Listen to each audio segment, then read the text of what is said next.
My name is Veronica, and I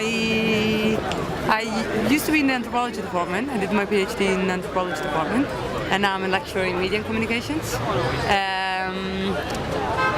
My reasons to be here are because something needs to be done, and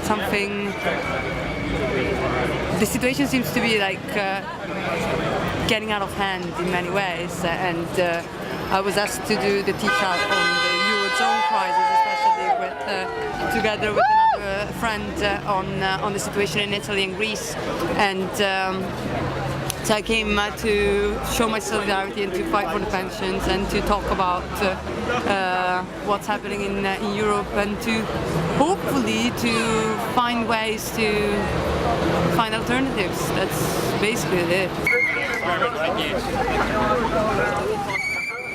My research is based on political movements in Europe, and I did the research in Britain, in Italy and Spain. There's so many similarities to what's happening here, but often people don't see the similarities.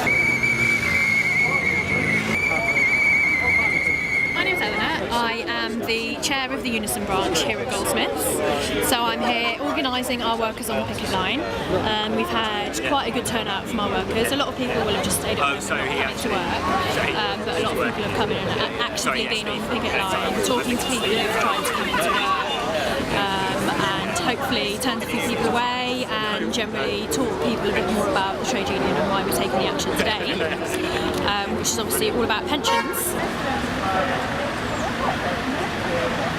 The specific proposals at the moment for changes to my pension scheme, the local government pension scheme, will mean that in future years I'll be paying £450 more a year to get exactly the same pension when I retire. So that's £450 straight out of my pay, that's going straight to the Treasury to pay for anything that Treasury pays for. I could be paying for war or lots of other things that I'm not supporting public sector workers in any way. So I'm here to object to that and make some noise about it.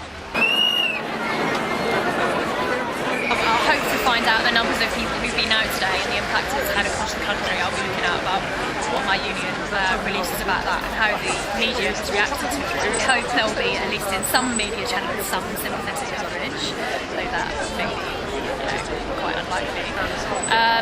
I don't imagine the government is going to turn around and say, oh actually yeah, so many of you have gone on strike that we'll withdraw our proposals, but hopefully they will enter into meaningful talks with my union negotiators to hopefully make some positive changes to their proposals.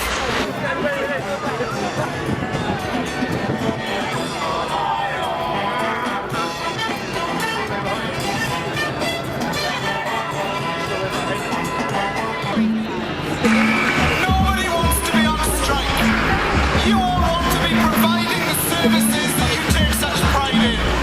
But when you're being robbed of your pension, when you see your colleagues being sacked, when you see your pay